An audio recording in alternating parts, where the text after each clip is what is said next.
The Checkpoints is presented by pharmaceutical company GM Pharma.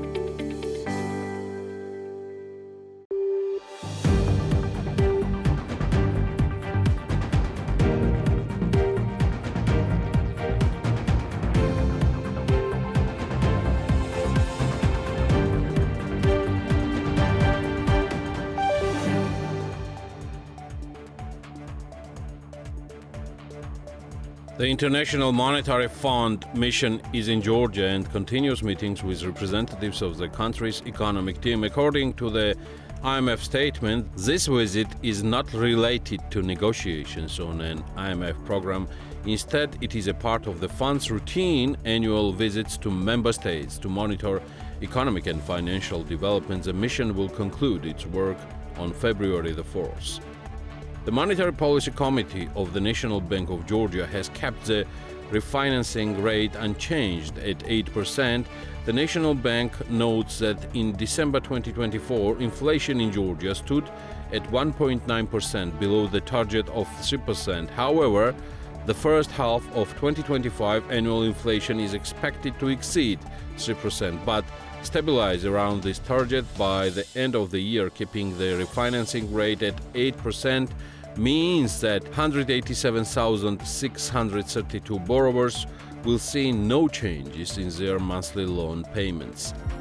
Interest rates on loans issued in the national currency have risen. According to the National Bank's report in December 2024, the average mortgage loan rate in Georgian lari reached 12.63%, marking a 1.37 percentage point increase year over year. Consumer loan rates have also risen, standing at 18.16% as of December 2024. In the fourth quarter of 2024, residents and businesses converted 2 billion Georgian lari worth of deposits into US dollars, according to statistics published by the National Bank of Georgia. During this period, deposit dollarization increased from 49% to 53%, while the larization rate dropped from 51 in December to 47. Tbilisi budget will increase by 210 million lari. The head of the financial service of the Tbilisi City Hall presented the proposal at today's City Council meeting. According to him, budget will reach 2.19 billion Georgian lari. As of now, a detailed project document has not been published on the City Council's website. Meanwhile, Irakli Kobakhidze led a delegation to Armenia, where the Georgia-Armenia Intergovernmental Economic Cooperation Commission meeting was held in Yerevan. The session focused on trade and economic cooperation, leveraging free trade agreements, major transport and infrastructure projects, and the development of tourism, the digital economy and transit corridors. Armenian Prime Minister Nikol Pashinyan stated that Armenia is ready to participate in the development of the Black Sea submarine power cable project. Meanwhile, Azerbaijan state oil company SOCAR has started transporting crude oil from Kazakhstan Kashagan field via the Baku-Tbilisi-Ceyhan BTC pipeline. According to BMG's Azerbaijani bureau, Kiting SOCAR, a tanker carrying approximately 6,000 tons of crude oil, was loaded at the Aktau port on January 25th. There was no trading on Georgia's energy exchange in January. The last record trade on the energy exchange took place on November 13, 2024. Since then, no transactions have occurred in December or January. In November, the total traded electricity volume was only 483,000 kilowatt-hours, with an average price of 13.9 tetri per kilowatt-hour. Ema Group's founder and managing director, Mohammed Ali Rashad Alabar, stated that it's an honor for him to share their 30 years of experience in urban development with their Georgian partners in Tbilisi and Batumi. The memorandum of cooperation signed between MR Properties Eagle Hills and the Georgian side in Abu Dhabi. It marked the largest foreign investment in Georgia's history, $6 billion. However, several economists and analysts have expressed skepticism regarding the project's implementation. Last week, Georgia's Competition and Consumer Protection Agency approved several mergers, including LLC BMC acquiring a 67% stake in LLC Eurolines, the operator of Georgita supermarket chain. LLC GDLco purchasing a 90% stake in LLC Overcraft International, a company engaged in wine production and wholesale retail trade of alcoholic and non-alcoholic beverages. On January 31, 2025, the presentation of the non-profit organization Georgia-China Regional Cooperation took place at the Sheraton Grand Tbilisi Metechi Palace. The event aimed to strengthen cooperation between Georgian and Chinese business organizations and establish new partnership relations. A foundation has already been laid for collaboration between the association and its partner financial institutions, Basisbank and BB Leasing, to enhance bilateral relations and promote investments. One of the organization's key objectives will be to support projects that are a part of the Middle Corridor logistic route. This is The Checkpoint. I'm Elena Kvanchilashvili, author and the host of the show, and the Checkpoint's team is ready to sum up Business and Economics Week for you. The estimated real gross domestic product (GDP) growth rate amounted to 6.7% year-on-year for December 2024 and 9.5% in 2024 compared to previous year, according to the preliminary data from the National Statistics Office of Georgia, Geostat. In December 2024, compared to the same period of the previous year, the estimated real growth in following activities contributed significantly: financial and insurance activities, professional, scientific and technical, transportation and storage, trade, information and communication. Decline was registered in manufacturing. How did the business perform this week? Natia Taktakishvili has the answer. We have never funded any of the government. This is how businessman Soso Prakadze responded to the information disseminated by Radio Liberty about his possible sanctioning. We have always been politically neutral and we will always remain on the side of our country, Soso Prakadze said. From the very first day, we are conducting business activity with Western values. We have never financed any of the governments and everyone knows this. We have always been politically neutral and we will always remain on the side of our country. In addition, we are a large business and naturally we will try to have good relations with the government. This is easily clear to everyone around the world. Since 1998, the United States of America has been the country with which I have the closest ties. From January 29, I will be in Boston for several weeks at my former university, where I study a new curriculum starting from 2023. In addition, we represent three very well-known and successful American brands in Georgia: Wendy's, Dunkin's, and Subway, Soso Prakadze noted in a statement. Biltmore Tbilisi Hotel, located on Russoveli Avenue, reported a decrease in occupancy rate for January 2025 compared to the same period last year. As the hotel's sales director Mariam Kutateladze told BMDG, the Biltmore's occupancy is affected by the ongoing political processes in the country. The current situation had a significant impact on the tourist sector, including hotels located in Russoveli Avenue. We are no exception. Accordingly, we cannot fulfill our monthly budget for January. However, we will see how the month will end. Compared to the previous year, we certainly have a lack of load for January, Mariam Kutateladze said. According to Biltmore sales director, the political crisis also affects the tourist sector. As Mariam Kutateladze notes, events are not practically held in the conference spaces against the backdrop of reduced demand.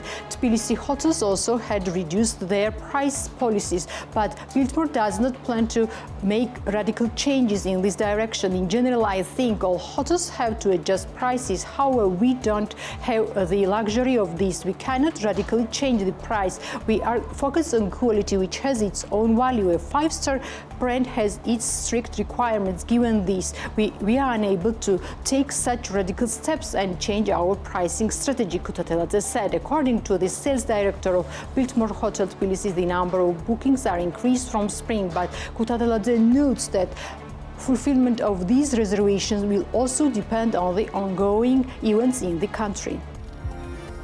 Nicolas Shekriladze, general manager of the tourist facility Villa Mosavali, located in the village of Ahalubani near Tbilisi, states that tourist flows have decreased by over 15% compared to the same period last year.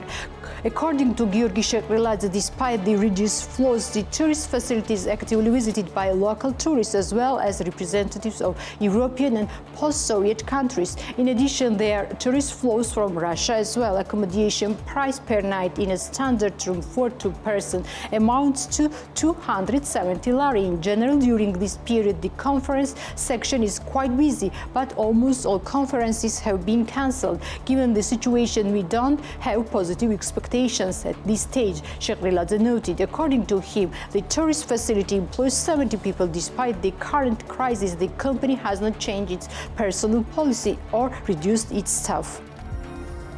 Despite the events taking place in the country, New Year sales exceeded the figures of 2023 by at least 15%.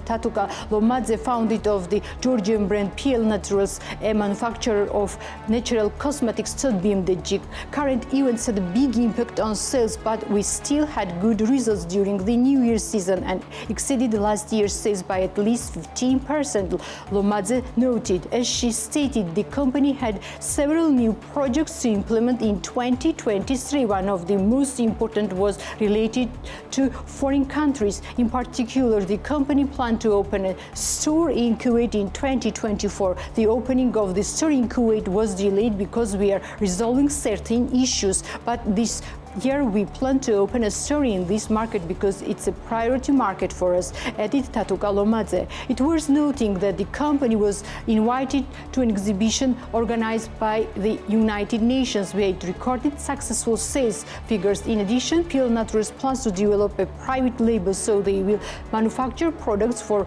other brands and help them to develop. Negotiations in this direction are underway with both local and foreign companies. We already have cooperation with 5 companies and we have even more plans in this regard, noted Lomadze. Late in 2024, the company received GMP accreditation for cosmetics, which further increases the prestige of the brand. Ksavrovi Group deeply believes that the current developments in Georgia's resorts are depriving the opportunity to attract high-spending tourists to the country. As the company's founder, David Tsertsvadze, stated, excess supply drops down prices, which leads to the influx of low and middle-class tourists. The company believes that the business, together with the state, should work on creating high-class projects and infrastructure. I don't like what is happening in the resorts in terms of apartment supply because it leads to a decrease in prices. Excess supply leads to low price and we're losing premium class clients, Tsertsvadze said. According to him, Ksavrovi Group focused on developing their business near Tbilisi and building high-class cottages. We moved near Tbilisi and started arranging high-class infrastructure and houses in Saguramo. I know of 10 similar companies in Saguramo alone. Other resorts can also develop in this way. If we want to be a country that receives premium class vacationers, we should promote the creation of high-class facilities. The banking system and the government should be oriented towards this. Our Saguramo project will last at least 2 years. The attracted investment volume will be $15 million, Tsertsvadze said.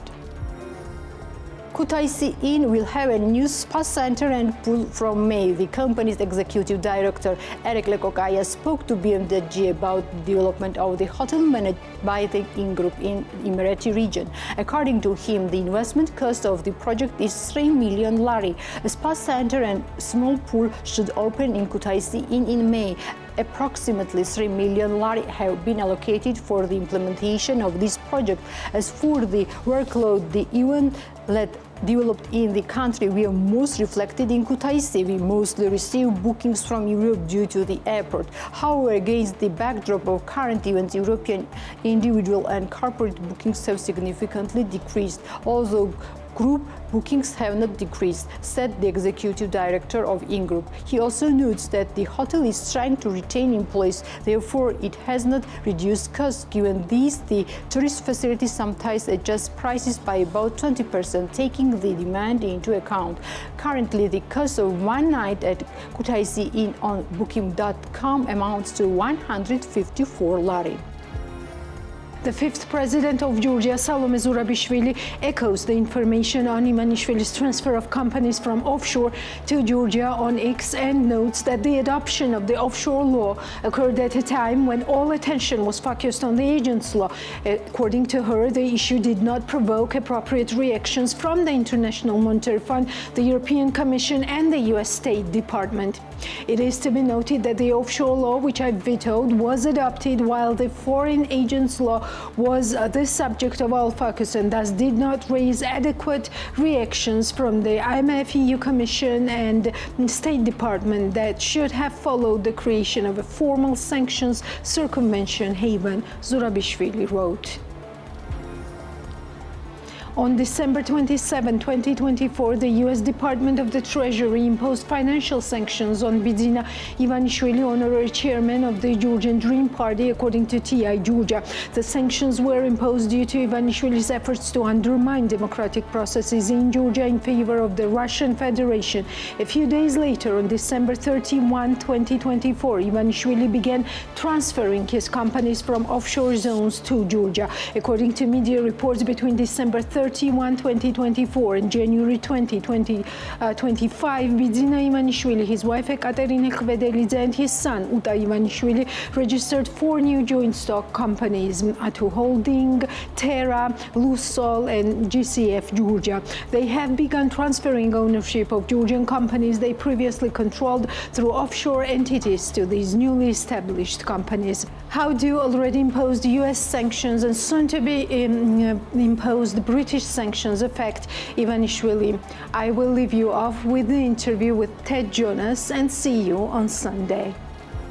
Mr. Jonas, welcome to the show. Thank you so much for your time. Thank you, Elena, for inviting me. The big question for me and probably for the audience is how will the U.S. sanctions work and the U.S. sanctions on Bidzina Ivanishvili. I want to focus this interview around him and what these sanctions prompt Bidzina Ivanishvili and the Georgian Dream to do.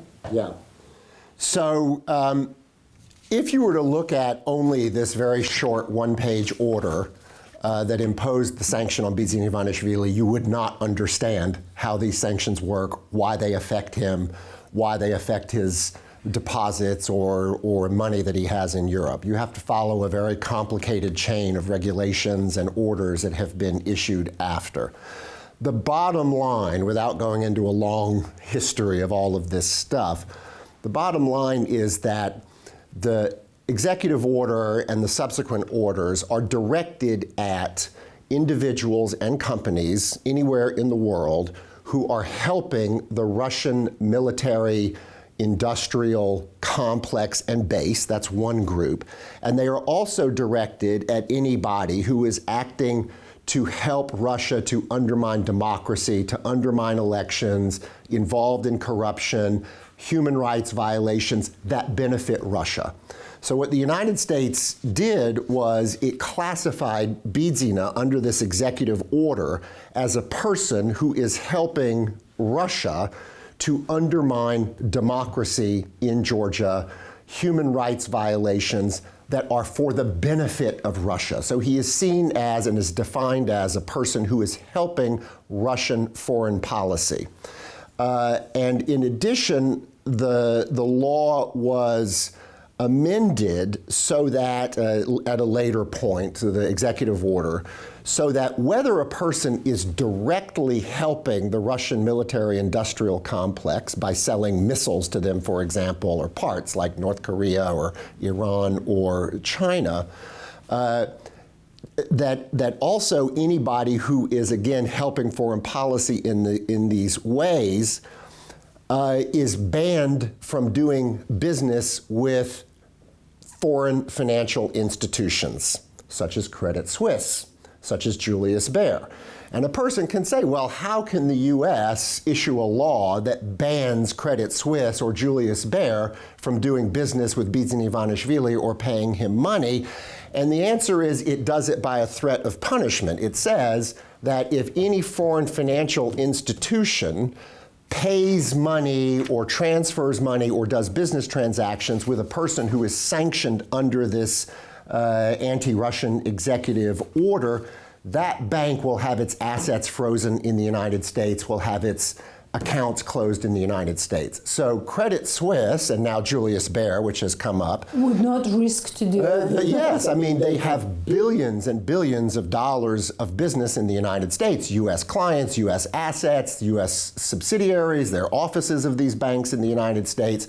And so if they pay Bidzina Ivanishvili $1, then they will violate the U.S. sanction because he's covered by that sanction, and then they will be punished by having their assets seized in the United States. So that's the way it works. A lot of people are misled because the order, if you read just this little simple one-page order, it seems to be talking about his investments in the United States and assets in the United States. That was my question, because we hear that, you know, it won't affect Bidzina Ivanishvili as severely because he doesn't have any assets in the U.S. Yeah, so that's true. So the main impact of this kind of an order is to get at assets in the United States. But the order goes further than that and blocks also foreign bank transactions with a person who is covered by this sanction. And again, it doesn't block it directly. What it says is Credit Suisse, if you pay him that money that actually they do owe him, okay? I mean, yes, because he won the case. He won these cases, and he won these cases fair and square. And as much as I hate to admit it, he had, you know, Credit Suisse stole his money. I mean, or the guy at Credit Suisse stole his money. And that is why Bidzina Ivanishvili has won every instance in the Singapore courts and in the Bermuda courts, which are very credible and reputable courts. So, you know, he won that money fair and square in the courts. But the sanction that is now in place blocks them from paying that money to him.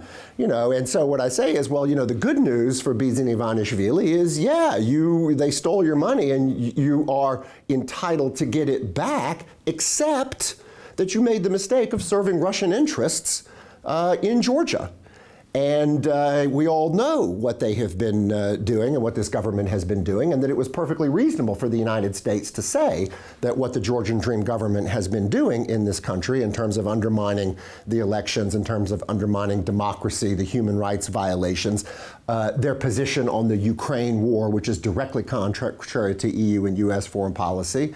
So if he wanted to get his money back from Credit Suisse and Julius Baer, then he shouldn't have been helping Russia to recapture Georgia, because that's why he is sanctioned, and that's why he's not getting his money. Yeah, exactly. Back to the executive order. This order also extends on the immediate family, right? Yes, and to family his members. Yeah, to his wife and to his adult children. The executive order explicitly says in one of its provisions that that a person who is, that the definition of a person sanctioned under this executive order includes the spouse and adult children, spouse or adult child of any person who's covered by this order. Yes. Like suing Julius Baer, why you have extended it on my family members is no case. He has no case against Julius Baer. Julius Baer is complying with U.S. sanctions by not paying him out his money. Credit Suisse is also complying with U.S. sanctions by not paying him out his money, and they can't pay it to his wife, and they can't pay it to his children.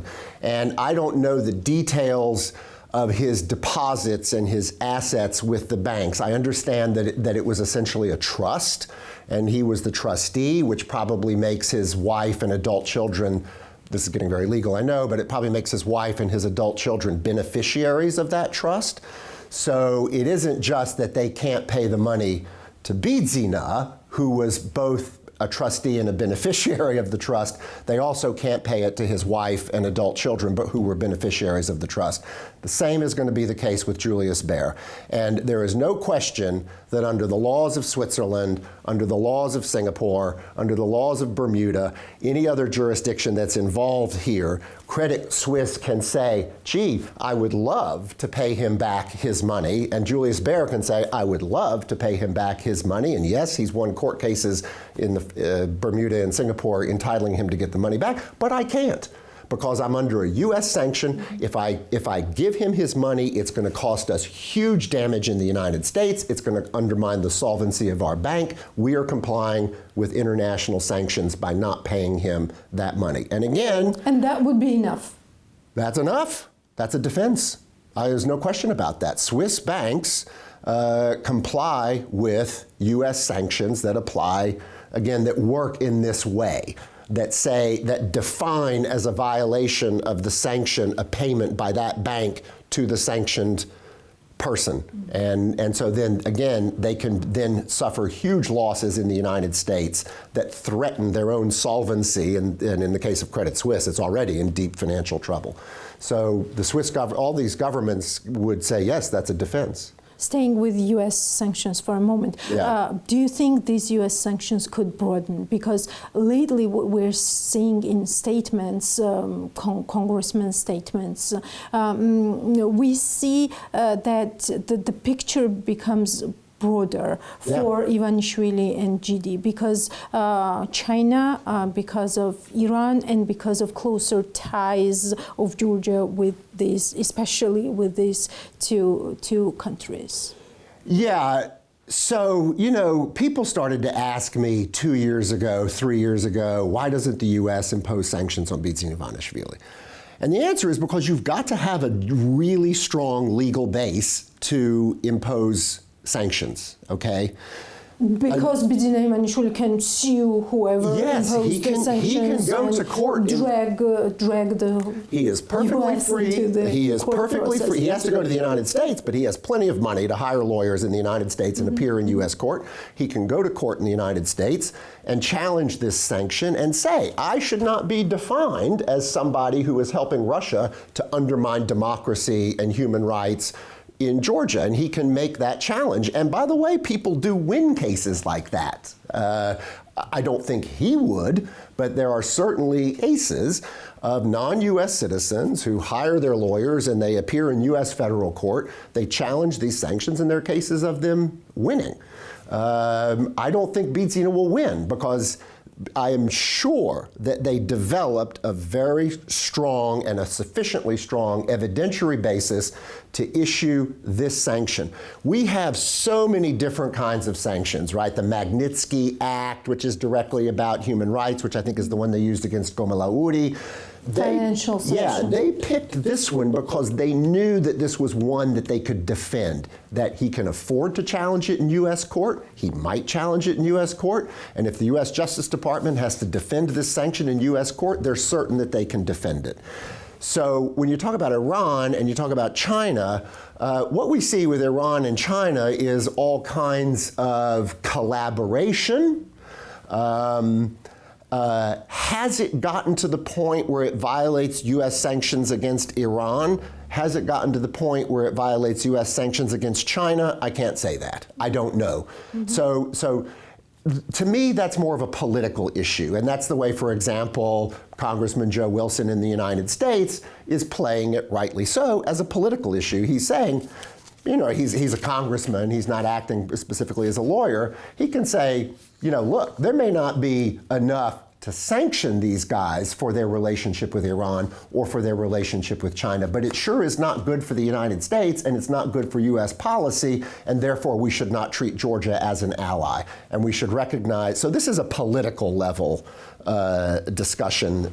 So that's how I would put it, which is that it's very easy, and I think absolutely fair, to embarrass the Georgian government politically and to criticize the Georgian government politically for its collaboration with the terrorist regime in Iran and for the extent to which that it is working to build relationships with China, which is not consistent with U.S. foreign policy. But I doubt that they don't have evidence yet that is worthy of a sanction. They brought this sanction because I think they knew it was one that they could legally defend in court. Let's now move with the British sanctions, because it worries Ivanishvili. We can see that. Yeah. Is he scared? Yeah, of course he is, and yes, he is. And I also, I didn't know off the top of my head why he was more worried about British sanctions and why they had such a stronger reaction about the British sanctions than they did about the American one. Did you find the answer to that? Yes, and actually I want to give credit to our dear friends at Transparency International Georgia. All of Bidzina's assets, practically all of them, are held by offshore companies that are registered in the British Virgin Islands, okay? And one thing that I didn't know, and that I thank TI for, is that the British Virgin Islands, as well as I think the Cayman Islands, these are still crown possessions of Great Britain. So even though they are kind of self-governed and they have a certain amount of autonomy, British sanctions apply directly to them. You can go to the website of the Financial Authority, I did it today, of the Financial Authority of the British Virgin Islands, and it says, we apply UK sanctions. So they're warning investors, because they have always, of course, welcomed investors, they've welcomed dirty money, they've welcomed money laundering, but even they have a certain amount of rules, and they say, yes, and they say, anybody covered by British sanctions, your assets are going to be seized. The U.S. sanction is hugely painful to Ivanishvili. The amount of money that he has now been awarded by the Singapore court and the Bermuda court is around $900 million. It's hard to figure out when you read about it because the amounts have changed and they've been reduced, they've been increased, they've all of that. But as best I can figure out, Credit Suisse owes Bidzina Ivanishvili about $900 million, okay? And the courts have ruled in Singapore and Bermuda that they owe him about $900 million, and he can't get that money.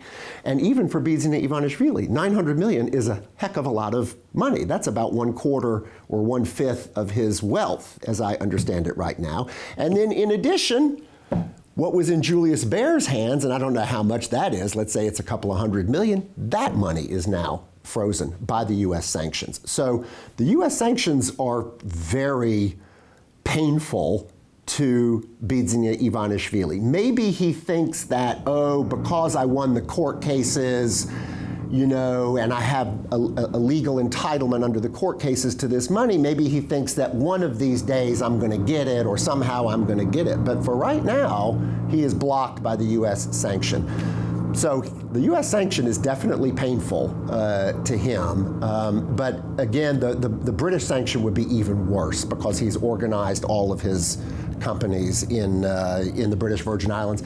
Also, I would not be surprised if he has real estate and other kinds of investments in the UK. The UK and our British friends, for all of their reputation as being the first parliamentary democracy and it's all about law and everything, I'm sorry to say that Britain is a favored place for money laundering and investment by sanctioned people, usually through real estate and things like that. That's why you've had so many Russian oligarchs and people who've, this is kind of a well-known fact. There's a lot of British investigative journalists who write on the amount of money laundering that goes on in London, the amount of real estate and assets that are owned in the UK by people who've been sanctioned by other countries, okay? So I suspect that it's not only about his BVI companies. I would bet that he's got property in the UK and other investments in the UK that he's worried about. What does he see at this point as the way out? He's not thinking about the new elections, definitely, and we can see that. But that's what he should do. What does he see? I mean, do you think these recent movements that he has started, like UTA having this new holding, ATU holding, also Ekaterina Khvedelidze, also who's his wife? Yeah, his wife. So that's not going to work. What can he do not for this property and for this money not to be traced? Under the U.S. sanctions, that will not work because U.S. law always, and it's a very general principle of U.S. law. I wish it was true in Georgia, it's not, but it's a very general principle of U.S. law that if somebody transfers assets or transfers money to avoid a debt, to avoid a legal liability, a criminal liability, it doesn't work. The court will say, that was your money. We don't recognize the validity of that transaction. So, and I don't think, as far as, again, I don't know all the details of the trust. I know that the Singapore thing is a trust. The Bermuda thing was some sort of an insurance trust or insurance policy. But I think that money is so tied up in the bank that I don't see how he would be able to transfer it. He may be able to. I don't know if he has in mind doing that with his BVI companies. That maybe is what he has in mind, is that he can transfer the ownership of the BVI companies to cousins or people who are not, like I said, the sanctions are going to cover the immediate family, wife and adult children. He's doing that already. Yeah, so he's probably thinking that he can get around it that way. That will not help him with the U.S. sanctions. I doubt it will help him with the British sanctions because both the U.S.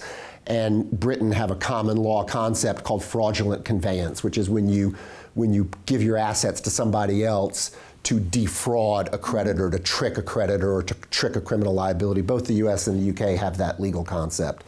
So I don't really see how that's probably not going to help him. He is not, I have to tell you, he is not a very sophisticated person. Yeah, wasn't he ready for this? Yes, that was. He is it's very interesting.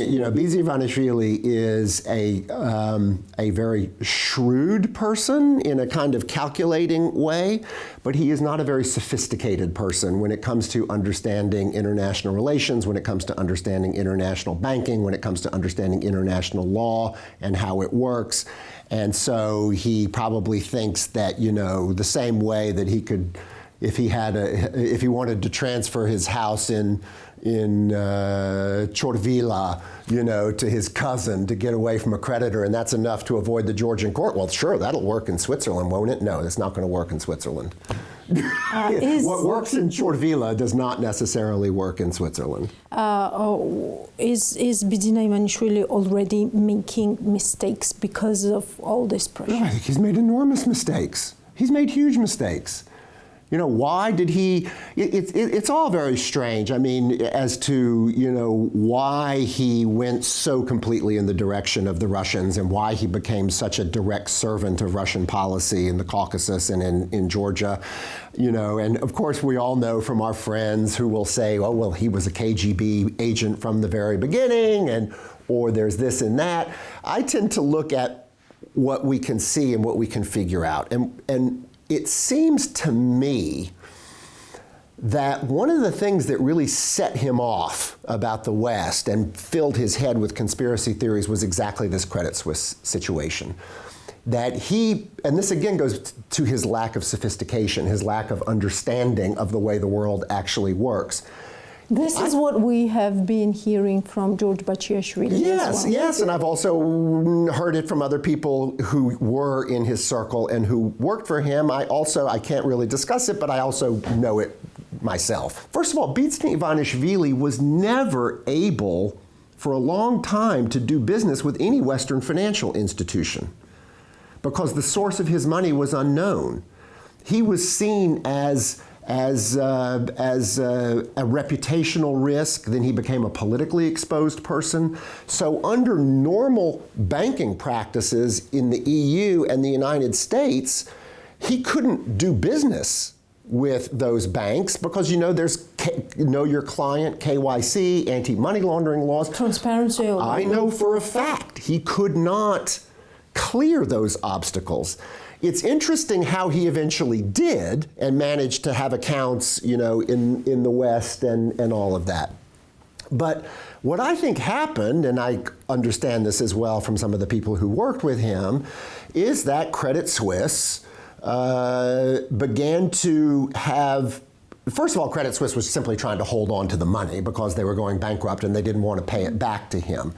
But they also had reputational concerns. He's a politically exposed person, the anti-money laundering stuff, the war in Ukraine, the sanctions that are developing. And banks have full discretion to freeze your account based on their judgment that, hey, I don't know where your money came from.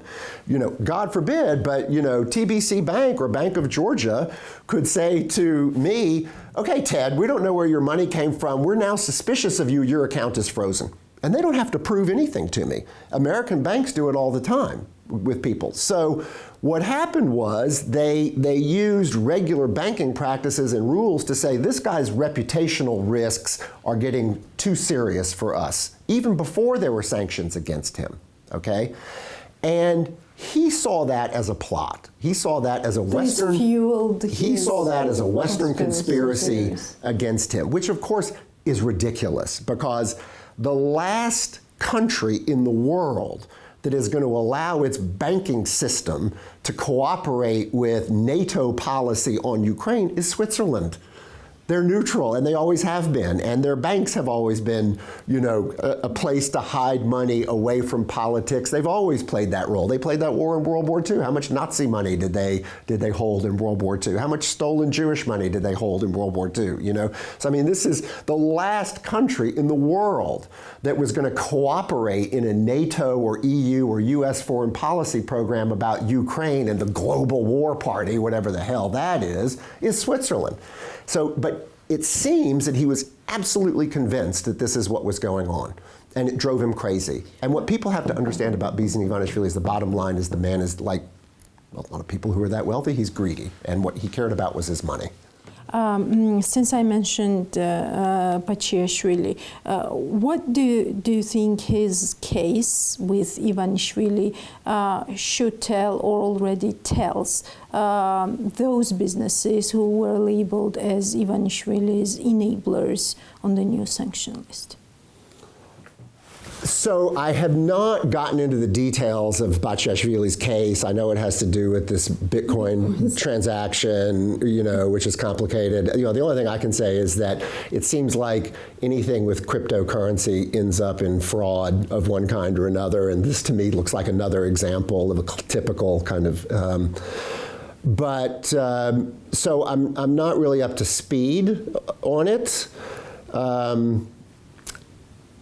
You know, I'm glad that George Bachiashvili eventually came around to realize the nature of the person he was working for, but you know, he only came around to that when it affected him personally. It's too bad he didn't realize it before. Yeah, I think it's generally speaking a good list of businesses and individuals who have enabled him. Some of them are government officials, police officials, and then some of them are business community people. You know, can you sanction a business person who loves the Georgian Dream government? Well, probably not. I mean, you know, that's their political opinion.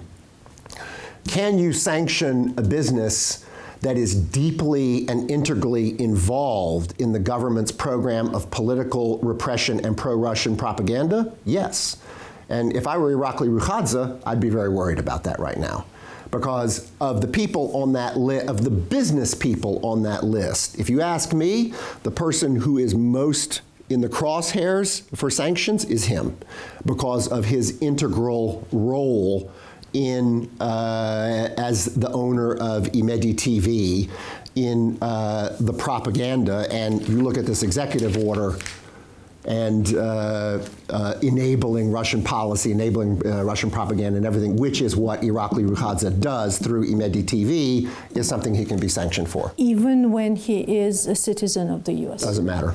He can be sanctioned even though he's a citizen of the United States. It gives him stronger rights to challenge the sanction. I was saying before that a non-citizen, as a U.S. citizen, he will have stronger constitutional rights in a case to challenge the sanctions. So he would be in a better position going into federal court in the United States to challenge a sanction against him than Bidzin would. The U.S. law and the U.S. Constitution, just like in most countries, we don't have to be as nice and recognize as many rights to a non-citizen as we do to a citizen. Irakli, as a citizen, would have more rights in challenging a sanction against him. But of the people on that list, you know, the ones who I know, he is the person who ought to be most worried, because he is most deeply integrated into the functioning of a government that is already defined as assisting Russian foreign policy in undermining democracy in Georgia, undermining human rights. Other people on that list, you know, I know a few of them. I think they absolutely deserve to be on that list. I think they should be ashamed. Is there anyone who doesn't deserve, in your opinion? Yeah, I would. What I would say is, you know, I don't know what was behind that list and how it came about, but when I looked at that list, the name that stuck out to me is like, why is he on there? Was Irakli Gilaudi? Okay, you know, it's like when, to everyone. Yeah, it's like when you're in school and they give you like a list of things. Which one doesn't belong here? It was like, you know, why is he there? Okay, because I would not have put him in the same category. I've never heard him, maybe other people have, I've never even heard him be really a vocal advocate for this government. Have they been involved in, and also here he hasn't been in control of Bank of Georgia for years. He's not been an officer of Bank of Georgia nor a board member of Bank of Georgia for many years. He's still a significant shareholder, but he in no way, as far as I know, is in a position to control policy at Bank of Georgia. You know, did Bank of Georgia finance some of Bidzina's projects or things like that? If they did, I don't know about it. I mean, I'm not sure but even if they did, I'm not sure that that can be pinned on Irakli. I almost think that, maybe somebody who doesn't like him personally. I don't know. So to me, you know, he's the one person that's strange. But I mean, you know, you look, for example, at a company like Wissol Group, the Fakadzes. They've done a lot to support this government. I mean, and to back up this government, defend this government, statements that they made, you know, and they make their living off of U.S. brands, you know, Wendy's, Dunkin' Donuts, you know, all of these American brands and products. That's how they've gotten rich. And here they are enabling an anti-American government. You know, and I think it's disgusting. At least Timur Chonia, who is also the owner of some very important American brands, McDonald's and Coca-Cola, you know, he's, you know, Chonia is pro-Western, you know, and nobody can say a thing about that, you know, that he's abused all the advantages that he's gotten from the United States. No, he's been consistent, you know. I mean, whereas I look at Wissol and the Fakadzes, and U.S. brands and U.S. relationships have made them rich, and here they are supporting a government that's a tool of Russian foreign policy. Just to sum up this part of the enablers, what is the wiser strategy at this point, to stay loyalists to Ivanishvili or to try to avoid international sanctions? And how can they not see what's coming? So, first of all, being the naive, idealistic person I am, still after all of these years, it is amazing to me that these people in the business community have not already done more to oppose this government on the grounds of their beliefs and their morals, because many of them have received benefits from the West. They know that this country, they all claim to be patriots and Georgian patriots. They know that this country's history for hundreds of years was to be a part of the West. How could they stand by and watch this government destroy its relations with the West and hook itself to Russia, China, and Iran? How could they do that? I don't understand it. And I know many of them personally, and I'm just still amazed by that. And I guess I'm naive because they see it, people will do anything for money, I guess, or some people will do anything for money. And so a lot of them are simply, you know, it's about money. And they don't seem to get the idea that if they would group together, because if you ask them what's their personal opinions, oh, I don't like this anti-Western stuff, you know, they don't like it, they don't agree with it. but I have to protect my company. The Georgian government can retaliate. There's all of these kinds of considerations. But if they all banded together, if they really all stood up together and said, we are not going to allow the country's future and this country's historic mission and desire and dream to be a part of the West, we're not going to let it be sold out. And if they had, so to me... They are together in BAG.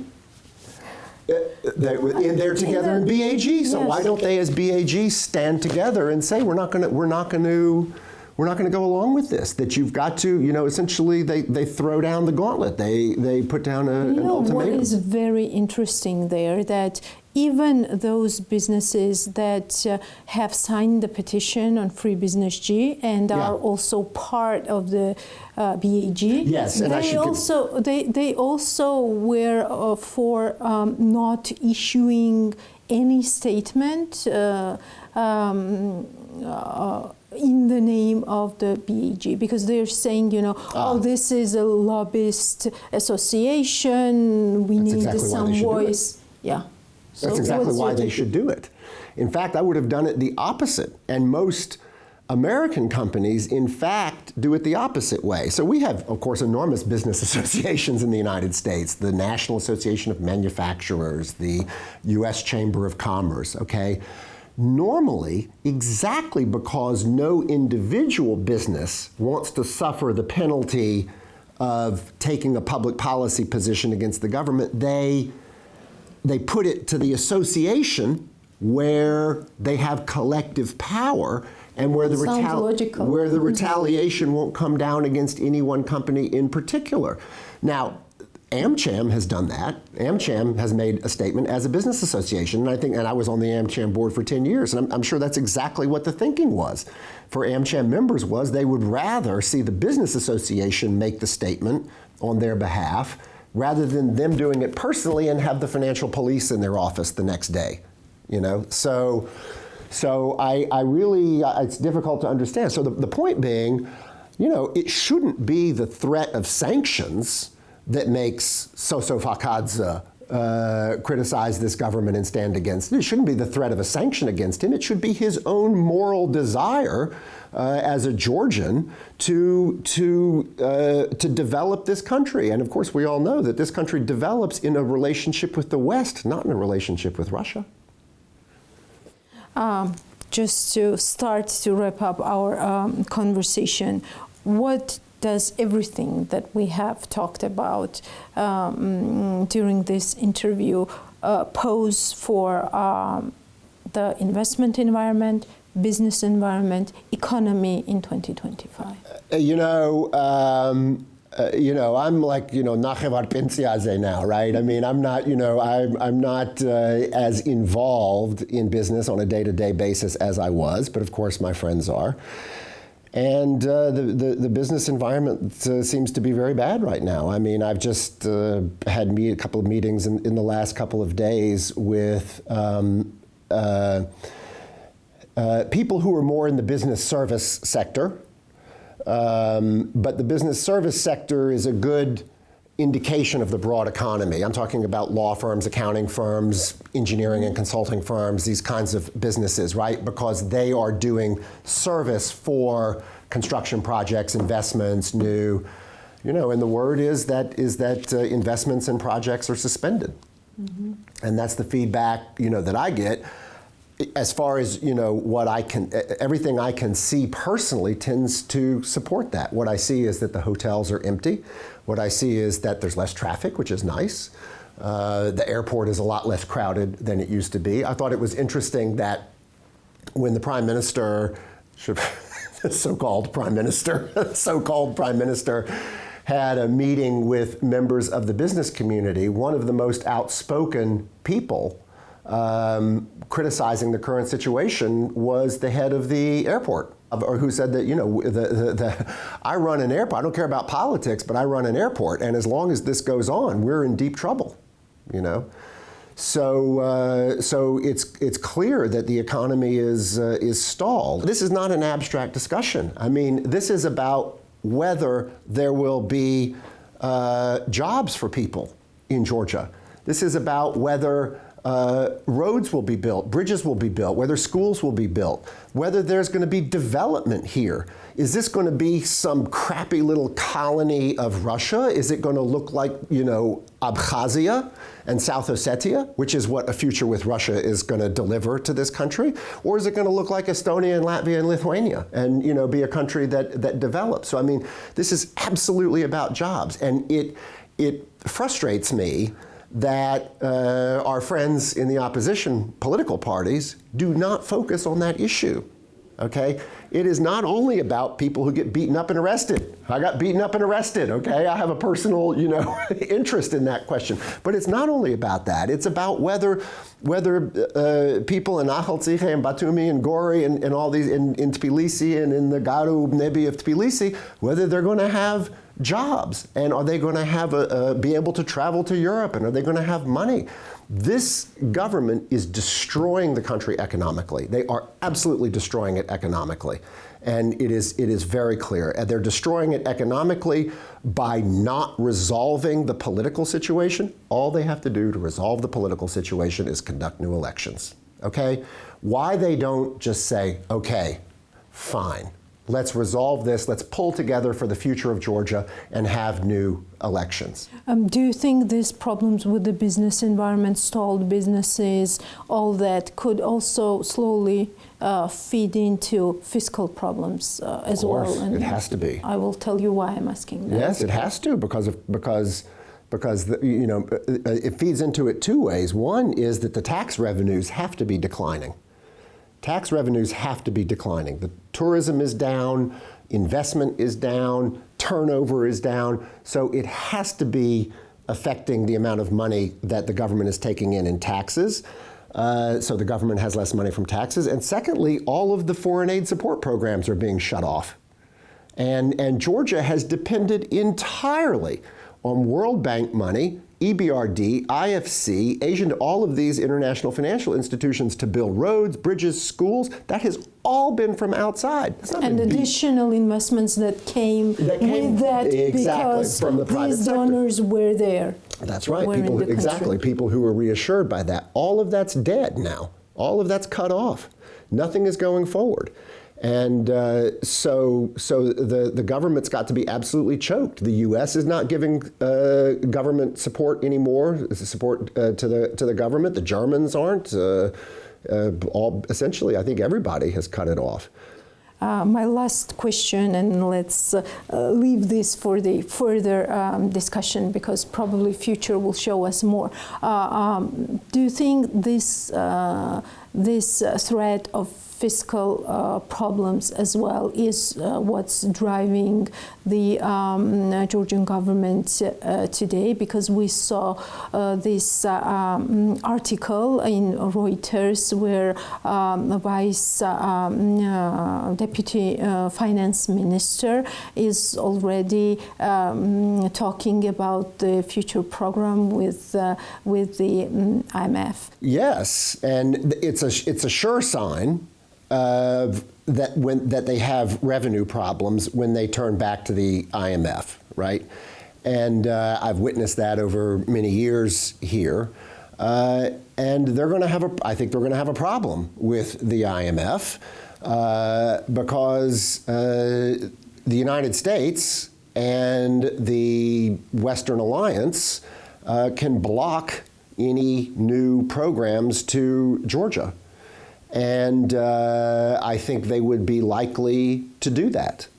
Even though if Georgia got support from China, if it got support from Russia in the IMF, it's not enough. It's not the U.S. and the Western Alliance, along with its other allies, Japan, Korea, major economies, I think would be able to block any new funding from the IMF, and it seems that they would be likely to do that. So as you mentioned, there's economic reform issues, the partnership fund, the state-owned enterprises, the disaster that has become the national bank under Natia Turneva. There are many economic and reform reasons why the IMF could say, well, we're not going to disperse the money to Georgia right now or do a new program because they have failed on the economic indicators. Let's see what happens then. Thank you for your time. Yes, thank you.